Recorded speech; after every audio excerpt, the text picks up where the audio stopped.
it's been really hard to not look at that post. So I've been refraining, but it's been really difficult.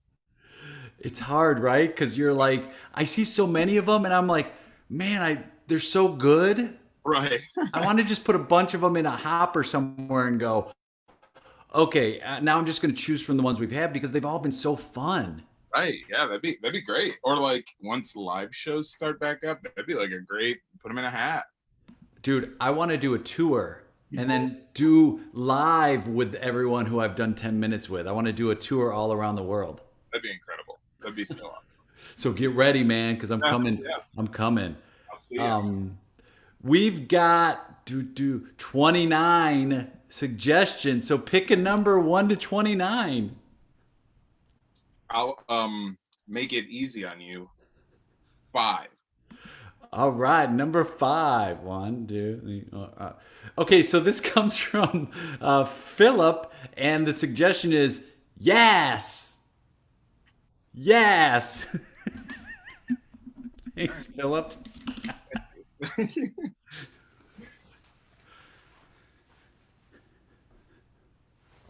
Right? Yes.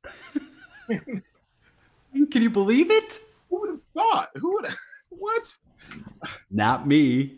Here? Are you getting like here? Yeah. Right here, man. Right, like right now. You just want me to start. I work for you now? I mean, if you want, I mean, I want to form a partnership. I want to have it 50-50. I want to do this and I want to do it with you. I could do it with anybody, but I'm asking you right here. I want you to be partners with me. Let me okay. Yes. Okay. Yes. That's all I've got. That's all I've got to say. We're gonna change the game. I mean, we're partners. It couldn't be anything but being partners. Let's celebrate. Let's celebrate. Yeah, you know what? That's a good idea. Let's go. Pour it in. Pour it in. Oh, here we go. Thank Yes. you. Hey, you just take the bottle, man. You just take the bottle. I was planning on it. It's such good stuff. Oh my god. Oh, This is good stuff. We got funding. We got funded. We don't have to worry about money. Like we are funded. We are good to go. You could quit your job now. That's what I'm saying. If you want to quit your job, you're going into business for you. You're betting on yourself. I think I just might. Let me just send this. Hold Yes. on. All right. I just quit. I just quit my job. I just texted my boss. I quit. It's over. You and we're going to be breakfast burrito moguls. Frozen breakfast burrito moguls. The market is ripe. The market is ripe. And there's nobody I'd rather go into business with than you. I'm going to say it. I don't trust anyone other than you. You know me, I have a hard time trusting people, but you I trust. That means so much to me. You have no idea. This is not what I expected when you called me today, This is I wanted to ask you when I called, because like as soon as I hung up I was like, "Oh, I think I sounded mad." What did you think was going to happen? a little bit. Yeah, I know, right? I was like, Yeah, I thought something broke, honestly. I thought maybe you spilled water on your laptop or something. I didn't think that things just move so quick. well, I guess that's what happens is you're in the right place at the right time and you're prepared. And I could not have written a better script. I could not have written a better. It couldn't have turned out any better way. It just works. It just works. Hey, hold on. I just got a little update. Oh, it looks like breakfast sausage prices are up dramatically.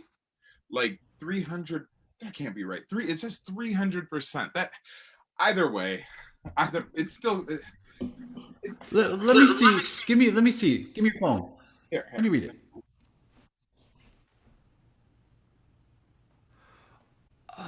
Oh, wow. A hurricane. Yeah, there was a hurricane. Wiped out an entire. Oh no. breakfast. So many pigs dead.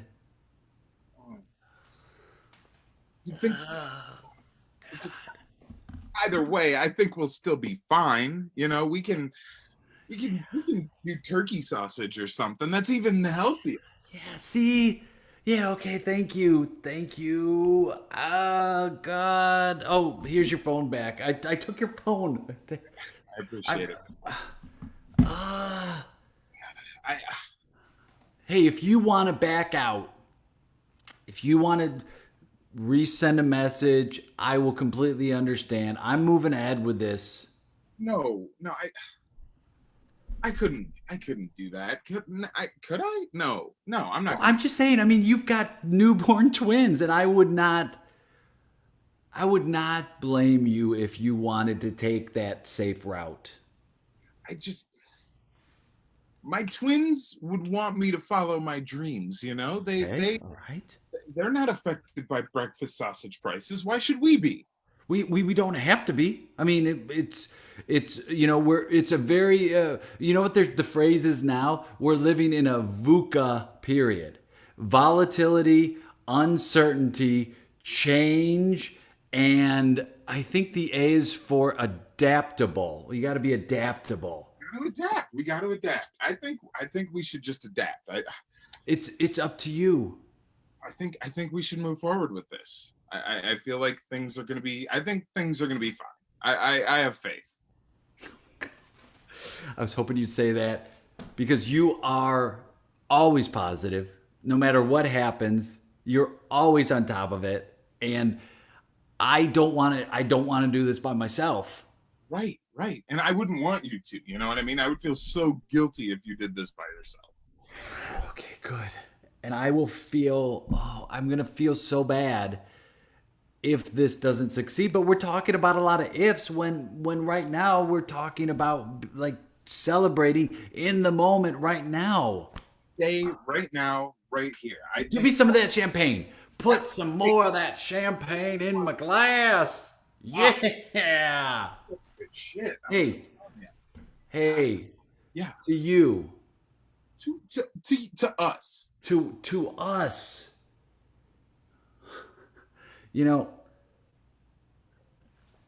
when I tell people about my dreams, and I'm like, no. I'm telling you, breakfast. Like I told many people, breakfast burritos is where it's at. Many people would tell me why it wouldn't work. A lot of people told me why it wouldn't work. A lot of people had very strong opinions, but you've never judged me, and I'll never forget that. Now, that's.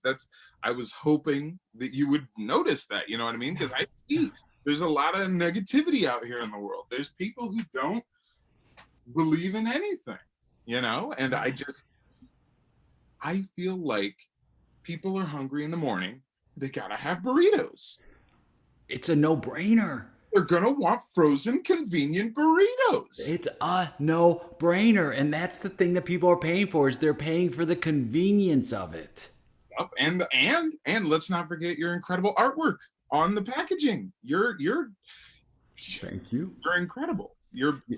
It blows my mind every time I look at one. I took a page from Steve Jobs, who said the design is as important. Yeah. And what I wanted to do with it is I wanted people to be able to take the burrito and then show people. I mean, picture this. You're having breakfast somewhere, and out of the corner of your eye, you see it. And you see all those colors, and you see the font, and you go, excuse me, sir, what do you got there? And you're like, I've got a tasty breakfast burrito.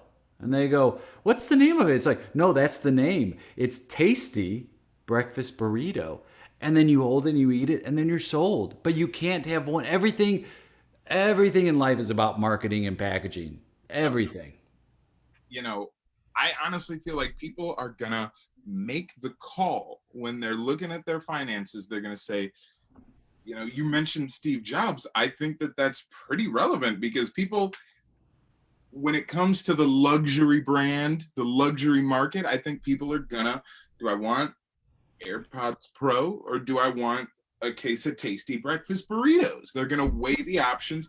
I think they're gonna make the right call. People said when Starbucks came along. I'm not paying $7 for a cup of coffee, right? I remember that. The same thing. They're like, I'm not gonna pay $10.50 for a breakfast burrito, and I'm like, but you haven't had this breakfast. It's a tasty breakfast burrito. Burrito. That's the thing. That's the thing. And Once they try it, it's over. you're probably like, I mean, I think you're probably just thinking, I brought you here to our old apartment just to celebrate there. No, no, no, no. Do you know why I brought you here today? What? I just thought it was for old time's sake. What is it? This is the new office. This place This is what's going to be our home office right here is our former apartment. I bought it. with the the hole in the wall from when I got mad and punched the wall. Yes. Yes. About the video games. Yes. And we're not fixing that hole in the wall because that hole in the wall means something to us. With the nasty vomit stains from when Jamie vomited during that party? Yes, because you need that to always remind us where we came from. We always got to remember where we came from. No matter how successful we get, we got to remember and tie it back into this apartment. I love it. I love it so much. This means so much to me, man. You could, dude, if you're going to cry. I love you, dude. You know, I fucking love you, man. I can't believe it. We're really going to make our dreams come true, you know? You saying yes has already made my dream come true. We're just going to... Oh, hold on. Yeah.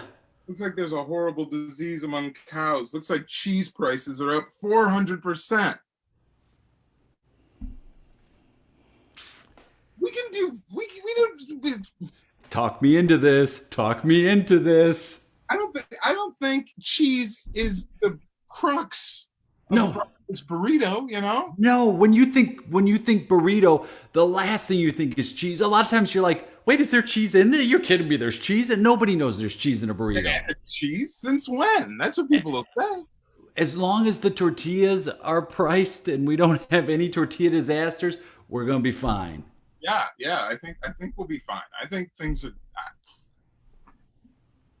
Nothing has changed as far as I'm concerned. This disease means nothing to me. Nothing has changed.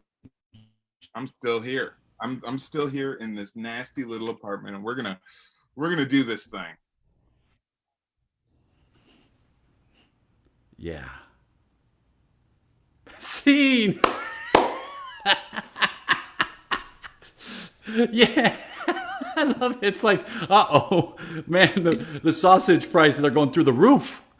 I don't know what happened. Dude, that was so fun. I love that so much. Yeah, that was fun. The breakfast burrito moguls. I love it. And you know there are guys like this talking just like that. Yeah, for sure. Like, I took the money, I bought the apartment we used to live in. That's why I put the money. It's like, oh, sweet. I know you got twins, but come hang. Dude, I got twins. It's fine. I love that detail. You got newborn twins. It's like, what could be worse? What could be a worse situation than jumping into this? It's like, oh, and you've got newborn twins. Getting home, honey, I made a big decision. Sure, I didn't consult you, but that's fine. Right. How did you get into improv? What brought you in? I started improvising in, I think, 2016 through Glass City Improv in Toledo, Ohio. It's incredible. It's like the most supportive, dope ass environment that I've ever been a part of. And yeah, I started there. Erin Kanary, you know her, she was my level 1 teacher. And I feel like she's like the perfect person to like introduce you to improv, because I was just like, oh, okay. Like, yeah, it snapped, and I just like, yeah, I became addicted immediately. And yeah, I've been doing it since then. I started a podcast maybe like 2 years in. So maybe, yeah, February of 2018, I started my podcast. That's just pretty much an excuse to interview improvisers once a week and, you know, act a fool for an hour. And I don't see myself ever not doing this, you know? And I think like Erin is the level one teacher. I feel like is so crucial in everything, but especially improv. If you hit that good level one teacher, they will allow you to be in other classes that aren't as fun because they've had such an impact. And Yeah, you're like, I like gain something from it, I feel like, you know? yeah. Yeah. Yeah, I feel like that is, yeah, you're right there. That is key.